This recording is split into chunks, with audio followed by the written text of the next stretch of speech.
Violeta merasa heran. Pagi ini, semuanya terasa berbeda. Jika biasanya orang akan tersenyum sambil mengucapkan salam, kali ini wajah mereka nampak seperti orang khawatir dan gelisah. Mulai dari tadi pagi, saat Viola terbangun sendirian di kamar Marcelo, karena pria itu memiliki urusan di jam 4 pagi. Susan dan dua pelayan yang mempersiapkan dirinya di pagi hari terus menatapnya dengan khawatir selama melaksanakan tugas mereka. Saat Violeta menuju perjalanan ke ruang makan, para pelayan mengucapkan selamat pagi dengan wajah yang sama. Di ruang makan, orang yang menyajikan sarapan juga seperti itu. Selesai makan, Violeta berkeliling dan menemukan keanehan itu lagi. "Hei, kau!" Violeta memanggil seorang pelayan wanita yang sedang mendorong troli berisi cucian kotor. Pelayan itu langsung terkejut. Iya, Nyonya. Kenapa kau membuat ekspresi begitu? Memangnya bagaimana ekspresi saya? Jangan pura-pura tidak tahu. Pelayan itu menggenggam erat pegangan troli. "Maafkan saya, Nyonya." Ia berlari dengan kencang, meninggalkan Violeta yang terdiam karena terpukau betapa cepatnya wanita itu bisa berlari. Selanjutnya, setiap kali Violeta menanyakan pertanyaan yang sama pada setiap orang yang dijumpainya, mereka akan mencari cara untuk kabur. Sial, mereka kenapa sih? Violeta memilih pergi ke taman belakang untuk bersantai. Tidak disangka dia menemukan seseorang yang dicarinya dari tadi. Gita Farasya. Gita yang sedang asik berbaring di kursi santai sambil maskeran langsung terkejut dengan kedatangan majikannya. Apalagi saat Violeta mendekatinya dengan aura kemarahan yang mendidih di sekitarnya. Jadi seperti ini kelakuan pengawal pribadi seorang Nyonya Aguero, bersantai dan membiarkan majikannya dalam bahaya. Gita mengerutkan dahinya. "Kau ini bicara apa? Kau sendiri yang menyuruhku libur?" "Apa?" "Hari saat pasukan Andrea Sarsono menyerang Mansion, kau bilang aku bisa libur 1 hari. Lalu aku bilang padamu, aku ambil cuti 3 hari lagi. Kau sendiri kan yang setuju?" "Oh, begitu." Wajah Violeta tidak bersalah. "Jangan berdiri terus dan duduklah, Nyonya. Kau terlihat sangat berantakan." "Aku tidak menuruti perintah bodyguard." Violeta berbaring duduk di kursi santai, tepat di sebelah Gita. "Ada apa denganmu? Kenapa berantakan sekali?" Violeta menghela nafas. "Semua orang menjadi aneh, termasuk aku. Kau kan memang aneh dari dulu. Hei!" Saat mereka melihatku, mereka menatapku dengan ekspresi khawatir yang berlebihan. Tapi saat aku menanyakannya, mereka semua kabur. Susan juga sama. Dia langsung kabur setelah selesai merapikan rambutku. Gita berpikir sejenak. "Mungkin mereka takut padamu." "Hah? Kenapa mereka harus takut padaku?" "Sejak penyerangan, orang-orang jadi tahu kalau kau memiliki kemampuan sebagai pemimpin. Kau terlihat cantik dan menakutkan saat itu." Kemudian Gita menyadari perkataannya yang tidak masuk akal. Tidak, kupikir bukan karena itu." Violeta menoleh ke belakang, ke arah 2 orang pengawal yang sedang berjaga di sana. Mereka langsung mengalihkan pandangan dengan wajah yang gugup. "Kau lihat kan?" tanya Violeta. "Apanya?" "Mereka hanya gugup." "Hei, bisakah kalian meminta pelayan untuk membawakan kue dan teh untukku?" tanya Violeta. Tentu, Nyonya." Salah satu pengawal menggunakan earpiece untuk memberitahu pengawal yang bertugas di bagian dapur. Tak lama kemudian, datanglah seorang pelayan wanita membawa nampan yang dengan penutup makanan. Pelayan itu meletakkan nampan di atas meja kecil di sebelah Violeta, lalu membuka tutupnya. Aroma dari kue kering yang baru selesai dipanggang langsung memasuki hidung, bersamaan dengan aroma teh yang wangi dan pahit.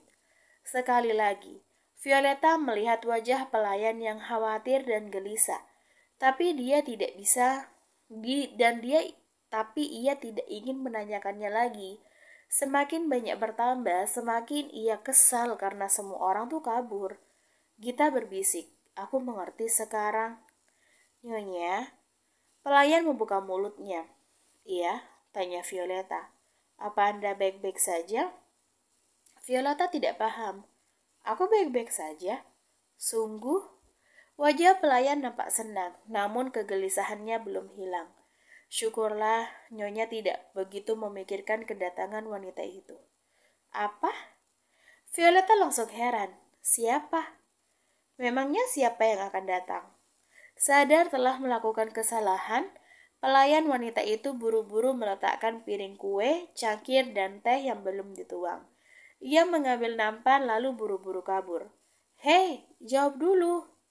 Violeta berteriak. Dia tidak menyangka seorang Nyonya Aguero bisa diperlakukan tuh seperti ini. Bukankah seharusnya mereka menjawab apapun yang atasannya tanyakan? "Itulah jadinya jika kau bersikap terlalu baik pada mereka," ujar Gita yang sedang memeriksa ponselnya. "Lalu, kau mau aku bagaimana jika wanita kejam yang berakhir dibenci semua pelayan?"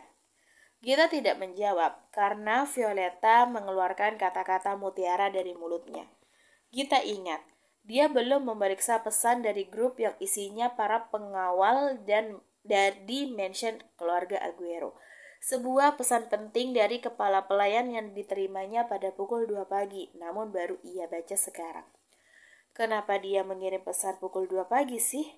Gita membaca pesan yang panjang itu dan terkejut. Singkatnya, isi pesan tersebut adalah kedatangan mantan kekasih Marcelo, Veronica Williams. Kepala pelayan menghimbau agar semua orang tidak menyinggung Violeta. Aku mengerti sekarang." Gita melirik Violeta yang sedang mengunyah kue dengan ekspresi kesal. "Violeta Aguero, haruskah aku memujimu karena bisa membuat satu mansion mengkhawatirkanmu sampai tidak bisa mengendalikan ekspresi mereka? Kupikir ini adalah era baru dari keluarga Aguero." "Kau tahu sesuatu kan?" tanya Violeta. "Iya, tapi aku tidak mau memberitahumu." "Kenapa?" "Karena aku orang baik." Gita menggenggam erat ponselnya dan memejamkan kedua matanya. "Beritahu aku." "Aduh." Gita terkejut saat Violeta menarik rambutnya. "Cepat, beritahu aku, Gita Farasha. Ini perintah dari majikanmu." "Itu sakit. Lepaskan." Masker wajah Gita sampai jatuh ke tanah karena aksi tarik-menarik rambut itu.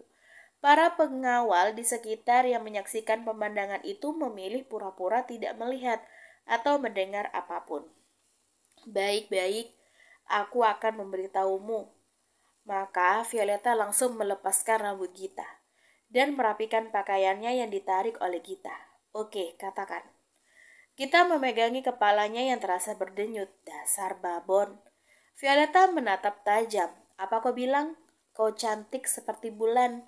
"Jangan berbasa-basi, cepat katakan." "Sial, kau baca sendiri aja deh." Gita memberikan ponselnya kepada Violeta. Violeta mulai membaca isi pesan di grup yang langsung membuatnya terdiam. Melihat Violeta diam, Gita jadi merasa tidak enak. "Kau baik-baik saja?" tanya Gita. "Jadi mantan Marcelo kembali?" Begitulah. Semua orang mengkhawatirkanmu. Mereka takut kau akan sedih kalau nantinya terjadi sesuatu." "Kau serius?" Violeta menatap Gita dengan wajah heran. "Kenapa aku sedih?" "Memang kau tidak sedih saat mantan terindah suamimu masuk ke dalam rumah tangga kalian?" "Hah? Masuk ke dalam rumah tangga?" "Iya, seperti film yang kita tonton kemarin. Suami itu masih mencintai mantan dan mengabaikan istrinya, hingga si istri itu kabur. Akhirnya suami sadar akan cintanya. Mereka pun hidup bahagia selamanya. Tamat." Violeta tertawa. "Sekarang mau memposisikan aku dalam film itu sebagai istri yang tertindas?" "Oh," Gita tersadar. "Iya juga ya." Yang ada kau penindasnya, tapi aku tetap takut. Bagaimana kalau Marcelo kembali kepadanya? Violeta tersenyum. Kau mengkhawatirkanku. Aku ini kan pengawalmu. Mana mungkin aku tidak mengkhawatirkan dengan kondisi majikanku. Iya deh. Violeta memasukkan kue ke dalam mulutnya. Kau tidak perlu khawatir soal Marcelo. Aku percaya dia tahu jalan yang terbaik. Rasanya sudah lama kita tidak bersantai seperti ini. Felix menggerakkan bidak jatur berwarna putih. Di depannya, Dominic menggerakkan bidak berwarna hitam. Ya, aku cukup merindukan masa-masa tenang, jadi aku bisa menghabiskan banyak waktu dengan ayah. Kau selalu pandai bicara ya. Felix menatap Dominic dengan lekat. Ia jadi ingat saat Dominic masih kecil. Dirinya tidak begitu memperdulikan anak ini. Yang ia fokuskan adalah menunjukkan kemampuan pada Alessandro sehingga dia bisa dijadikan pemimpin Aguero berikutnya. Padahal dulu kau hanyalah anak kecil cengeng yang selalu memeluk kaki ibumu saat aku marah, ujar Felix. Ayah, itu kan masa lalu. Sekarang aku sudah banyak berubah. Benar. Felix mengambil benteng, menggerakkannya lurus ke depan dan memakan satu pion. Kau tumbuh terlalu cepat hingga membuatku tidak bisa mengerti apapun yang kau lakukan. Kau selalu menunjukkan senyuman yang sama, namun aku tidak pernah bisa menebak apa artinya. Kenapa kau tumbuh seperti ini?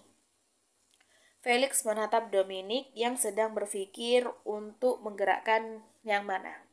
Apa kau akan tetap di sisiku, putraku, atau kau akan bersikap sama seperti ibumu? Diam-diam memihak orang lain, merencanakan sesuatu untuk menghancurkanku. Ayah, ini giliranmu, ujar Dominic sambil tersenyum. Senyuman itu lagi. Felix menggerakkan kuda. Aku cukup menyesal tidak pernah memperhatikanmu sejak lama. Permisi Tuan Toretto. Nino, asisten Felix pun mendekat. Ia berbisik di telinga Felix yang membuat pria itu terkejut. Apa? Veronica Williams kembali? Tanya Felix. Benar Tuan. Dominic cukup terkejut. Dia sungguh kembali? Dia cukup berani untuk kembali kemari. Apa tujuannya? Tanya Felix. Dari yang saya terima, dia kabur dari mafia Rusia dan membawa sejumlah uang. Tapi belum banyak yang tahu soal ini, balas Nino. Begitu ya? Artinya sekarang dia sedang mencari tempat perlindungan kan? Benar sekali. Aku yakin dia sedang menuju ke sana sekarang. Felix menggerakkan kuda memakan satu pion. Aguero. Kupikir dia akan mencoba mengambil hati Marcelo lagi agar melindunginya, ujar Dominic. Kalau Marcelo menerimanya, maka posisi Violeta Aguero akan terancam. Pada akhirnya, istri Sa akan selalu disingkirkan oleh mantan kekasih atau wanita lain yang dicintai suaminya. Felix menggerakkan kuda. Veronica Williams itu adalah kuda liar yang cantik, bergerak ke sana kemari untuk merebut hati para pria agar mereka menungganginya, dan setelah dia puas, dia akan menendang dan menghancurkan mereka. Dominic menggerakkan pion yang langsung dimakan oleh Felix dengan kudanya. Kuda ini sangat berbahaya, jangan meremehkannya. Tentu saja, ayah. Kuda ini akan menghancurkan sebuah kerajaan yang telah berdiri dengan kokoh, termasuk merobohkan ratu dan raja. Aku kurang setuju. Dia memang kuda liar yang berbahaya, tapi kuda ya tetaplah kuda. Dominic menggerakkan ratu, memakan kuda yang dari tadi digerakkan ayahnya. Kuda liar yang seperti itu pada akhirnya akan tetap kalah oleh seorang ratu yang jauh lebih kuat darinya. Felix memandangi kuda yang dijatuhkan Dominic dengan mudah. Kalau begitu, kuda itu membutuhkan seorang penunggang untuk membantunya mengalahkan ratu. Benar, Dominic tersenyum. Dia merencanakan sesuatu. Marcelo memasuki mobil. Dia mengusap keringat di dahi dengan sapu tangan. Sudah lama sejak terakhir kali dia turun tangan secara langsung mengatasi para serangga yang mengacau di wilayah Aguero.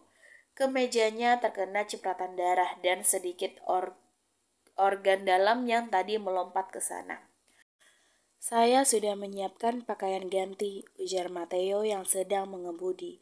Marcelo mengambil tas yang ada di sebelahnya, mengeluarkan kemeja dari dalam sana, lalu mengganti atasannya. Kemana kita akan pergi sekarang? Pertemuan dengan kepala keluarga Handoko. Percepat. Baik. Matteo mengebut. 20 menit kemudian mereka tiba di sebuah restoran. Marcelo keluar dari mobil. Matteo mengikuti dari belakang seperti biasa. Seorang memandu mereka untuk masuk ke ruang VIP yang dipesan khusus oleh kepala keluarga Handoko. Saat masuk, Marcelo langsung mencium aroma cerutu yang kuat. Di dalam sana, Charlene Handoko telah duduk dengan 2 orang wanita berpakaian terbuka yang menempel di sebelah kanan dan kirinya. 2 sofa single dan sebuah meja besar berisi berbagai macam makanan lezat ada di sana. Terdapat juga beberapa pengawal Charlene yang berjaga. Selamat datang, Tuan Aguero. Aku sudah menunggumu dari tadi, ujar Charlene. Kebiasaanmu tidak berubah ya. Marcelo duduk di depan Charlene. Kebiasaanmu yang hanya membawa Matteo kemanapun juga tidak berubah. Charlene memberikan isyarat pada salah satu wanitanya untuk menuangkan wine. Wanita itu bergerak mendekati Marcelo, meraih botol wine di atas meja. Ia dengan sengaja membungkuk sehingga belahan dadanya terlihat sangat jelas, namun Marcelo tidak menatapnya sedikit pun. Melihat itu, Charlene jadi tersenyum. Kau tidak tertarik untuk bermain. Aku sengaja menyiapkannya untukmu hari ini. Aku sudah punya istri, Tuan Handoko. Marcelo mengambil gelas wine, meminumnya perlahan. Rupanya rumor bahwa Marcelo Aguero jatuh cinta pada istrinya adalah kebenaran. Marcelo tersenyum, seperti yang kau lihat. Wah, kau bahkan menunjukkan senyum seperti itu sekarang. Anak ini benar-benar dimabuk oleh cinta. Hahaha. Sampai kapan kau akan menganggapku anak kecil? Ayolah, jangan kaku begitu.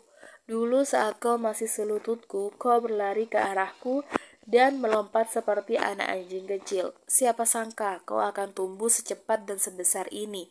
Berapa umurmu sekarang? 31 tahun. 30 lagi, kau akan seumuran denganku. Hahaha. Pria di depannya ini adalah salah satu anak didik Alessandro. Menurut Marcelo, Charlene adalah pria yang hebat. Dia berasal dari nol, menarik perhatian Alessandro, dididik setengah mati, hingga berhasil membangun kesuksesannya sendiri. Namun, Charlene tidak pernah sekalipun melupakan gurunya. Atas terima kasihnya kepada Alessandro, dia memutuskan untuk menjadi bawahan keluarga Aguero. Dibandingkan bawahan, Marcelo sudah menganggap Charlene seperti seorang paman. Karena Charlene adalah satu-satunya orang yang memperlakukannya seperti seorang keponakan dengan benar. Aku mengingat wajah istrimu. Dia sangat cantik. Dengan wajah secantik itu, tidak mungkin kau mau dengan yang biasa aja. Aku sudah tidak tertarik untuk melakukan itu. Istriku akan marah kalau aku melakukannya. Benar. Beginilah caramu memperlakukan seorang istri dengan benar.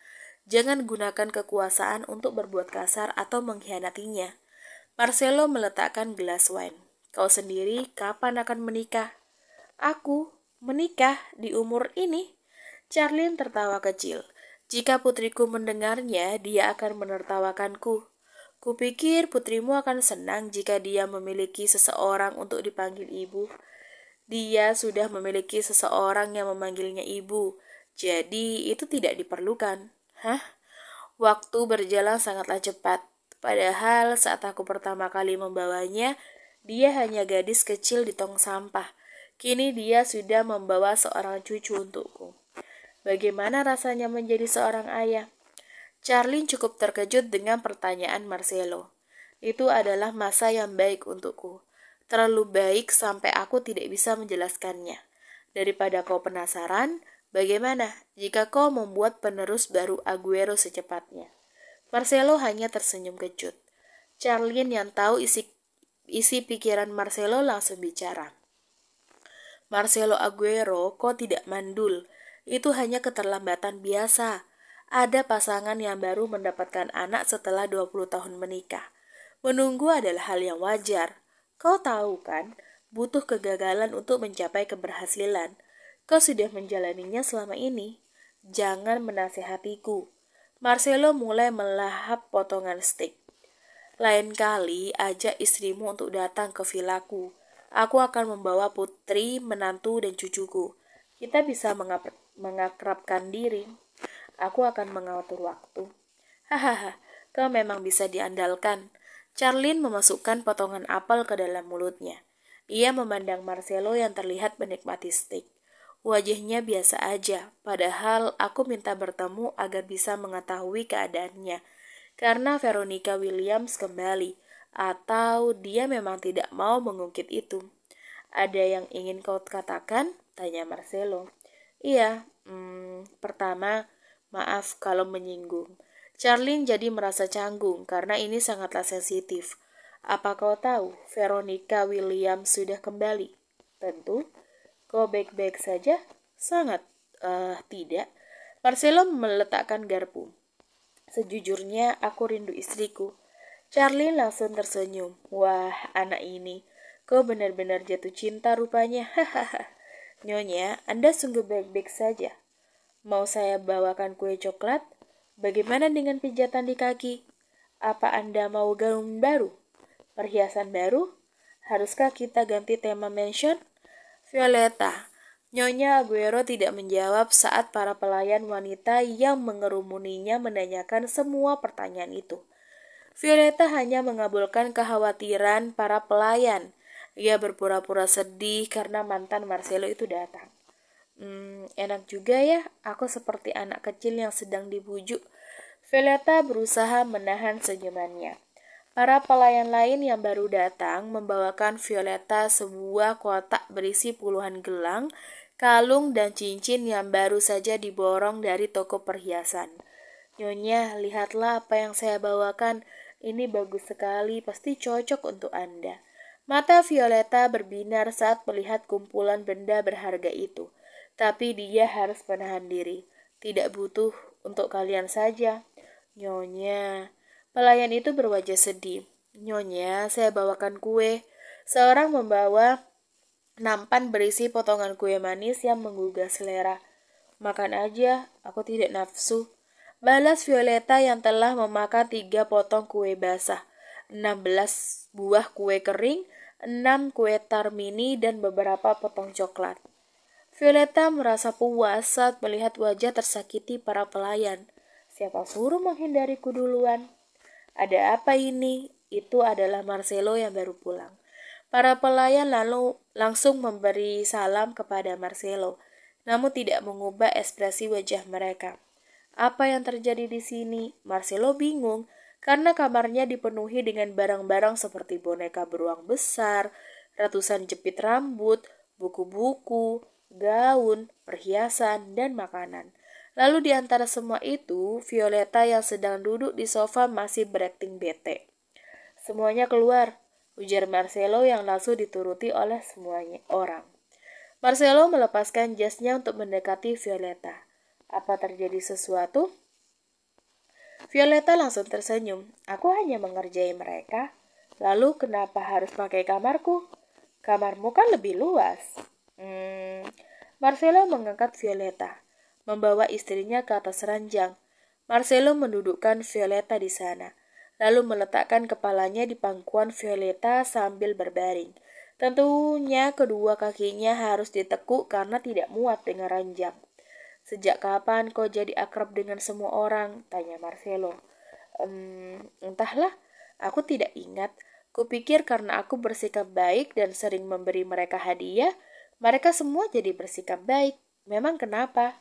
Ya, ini hanya kecemburuan seorang suami saat melihat istrinya dikerumuni banyak orang. Violeta menarik pipi Marcelo. Mereka semua wanita. Memang tidak boleh cemburu pada wanita. Violeta mengecup bibir Marcelo. Sekarang sudah tidak cemburu lagi kan? Itu tidak cukup. Violeta kembali mengecup bibir Marcelo. Ia melakukannya 5 kali dengan cepat. Sudah? Marcelo tersenyum. Kupikir aku mau lebih. Cih. Violeta menggigit jari Marcelo yang menyentuh bibirnya. Ada apa sampai kau mengerjai mereka? Mereka terlalu khawatir gara-gara mantanmu kembali. Mereka lebih sekali, makanya aku kesal. Violeta memandangi Marcelo yang terkejut. Dari mana kau tahu dia kembali? Dari grup para pelayan. Violeta tidak lagi tersenyum. Apa kau tidak suka? Bukan begitu. Aku sudah mengetahui ini sejak kemarin malam. Aku sengaja tidak memberitahumu karena takut kau akan marah. Kenapa aku marah? Karena dia mantanmu. Dia kan cuma mantan. Dia tidak punya hubungan apa-apa denganmu. Lagian, untuk apa aku marah? Benar. Marcelo memeluk pinggang Violeta, membenamkan wajahnya di perut yang agak gembul. Aku senang kau tidak terlalu peduli padanya. Bisakah aku mendengar cerita tentang dia dan dirimu? Tidak aku takut kau marah. Ayolah, ceritakan saja. Kalau kau memaksa, maka Marcelo menceritakan semua yang terjadi.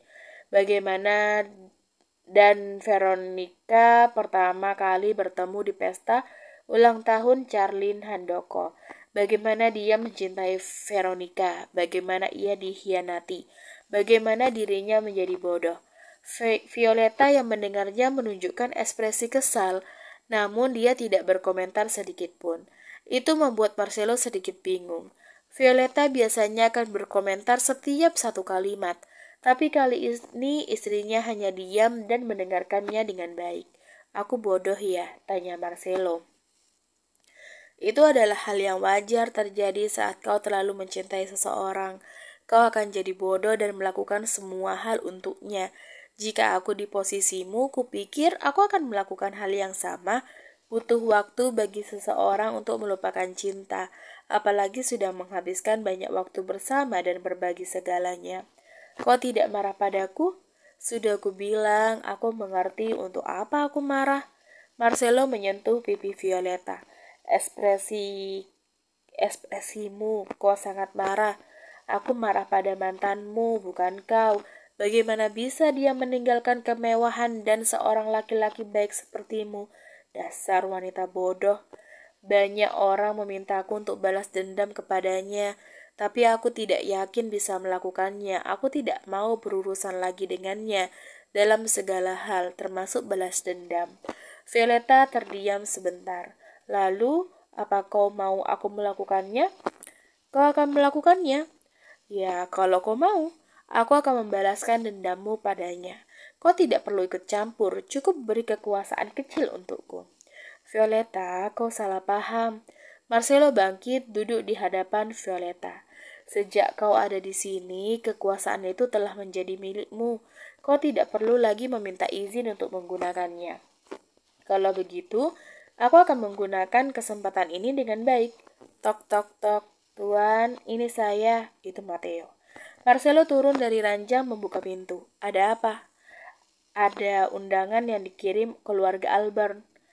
Marcelo menerima undangannya yang diberikan Matteo. Sepertinya undangan ini bukan untukku.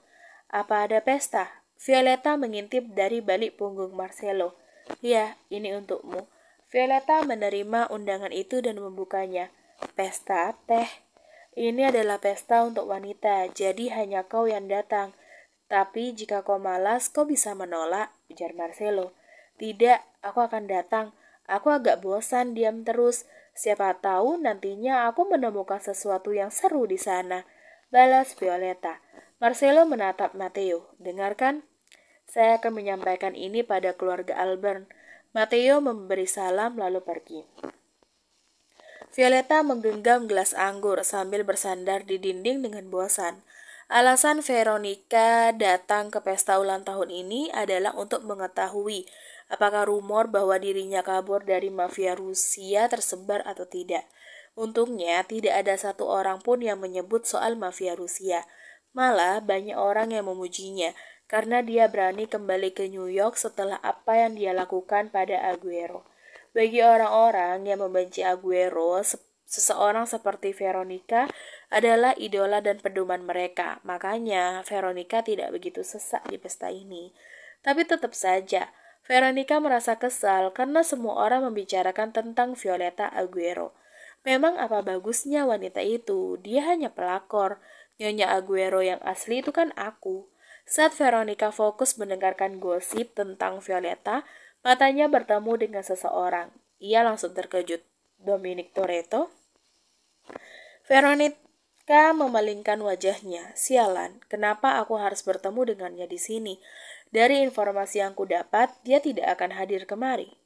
Veronica meletakkan gelas di atas meja, lalu berjalan keluar dari aula. Ia menuju taman belakang yang sepi sambil berharap Dominic tidak akan mengikutinya. Setelah merasa aman, Veronica duduk di kursi taman dan menghela nafas. Baguslah, dia tidak mengikutiku. Siapa? Veronica terkesiap saat Dominic sudah ada di belakangnya. Pria itu tersenyum, senyumannya yang masih sama seperti 2 tahun yang lalu. Veronica selalu menganggap Dominic sebagai pengganggu, karena Dominic adalah satu-satunya orang yang sejak awal tahu kalau dirinya akan mengkhianati Marcelo. Saat dia dan Marcelo masih berpacaran, Dominic kerap mengerjainnya, seperti membuat taksi yang ia kendarai membawanya ke tepi jurang, lalu meninggalkannya di sana.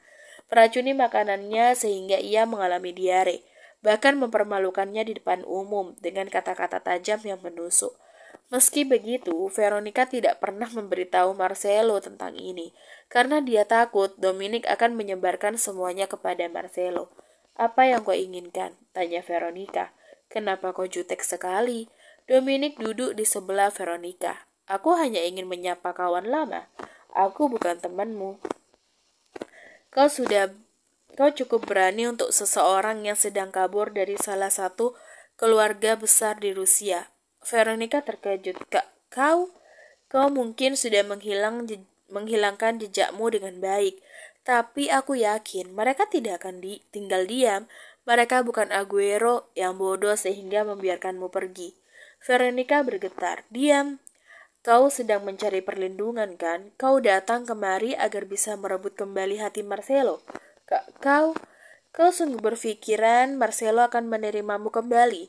Dia sudah memiliki istri, dan lagi istrinya jauh lebih cantik darimu. Lebih cantik dariku? Apa kau bercanda? Tidak ada yang lebih cantik dariku di pergaulan sosial kelas atas. Balas Veronica dengan nada sombong. Dominic tersenyum miring. Memangnya kau sudah melihat foto Nyonya Aguero yang baru? Untuk apa aku melihat jalang itu? Dia bukan apa-apa dibandingkan aku. Dominic mengendikkan bahunya.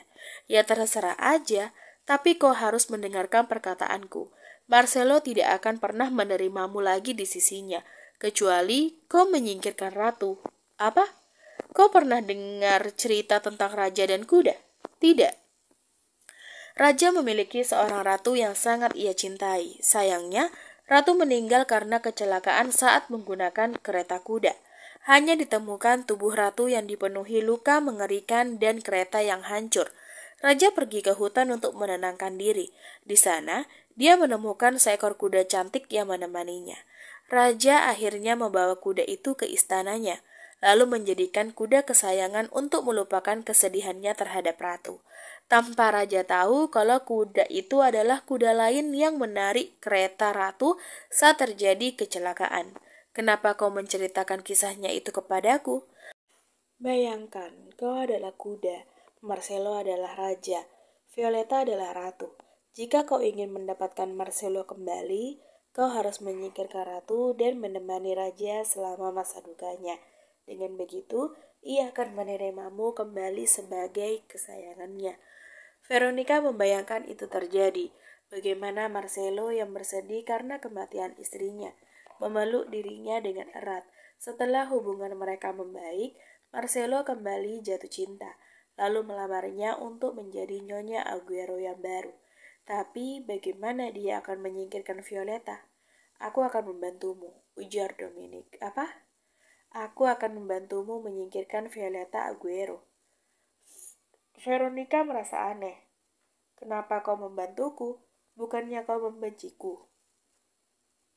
Aku lebih membenci Violeta yang tidak tahu tempatnya sebagai wanita jalanan rendahan. Orang sepertimu lebih tepat untuk Aguero. Lalu, kalau nanti aku sudah jadi Nyonya Aguero, kau akan menyerang Aguero, iya kan? Dominic mendekati Veronica, berbisik tepat di telinga wanita itu. Aku berencana untuk mengambil alih Toretto. Apa? Veronica terkejut. Itu artinya aku akan membunuh ayahku sendiri. Aku sudah muak dengannya. Lagi pula, dia terlalu bodoh untuk memimpin. Saat kau sudah mendapatkan Marcelo nanti, kau bisa membujuk Marcelo untuk bekerja sama dengan Toretto. Bukannya kau membenci Marcelo? Kau sungguh berpikir seperti itu? Ya, sebenarnya cukup menyebalkan berpura-pura membenci sepupu sendiri. Aku melakukan itu karena ayahku membenci Aguero. Aku harus jadi anak yang baik di matanya. Kenapa kau memberitahuku semua itu? Bagaimana jika aku memberitahu ayahmu? Kau yakin akan memberitahunya? Veronica mengepalkan kedua tangannya. Apa yang bisa kau lakukan untuk membantuku? Pergilah ke pesta teh putri dari keluarga Albert. Violeta akan pergi ke sana. Apa? Kenapa aku harus bertemu wanita itu? Veronica Williams, kau harus membuktikan pada jalang itu kalau kau adalah orang yang dicintai Marcelo. Veronica terdiam sebentar. Ya, itu benar.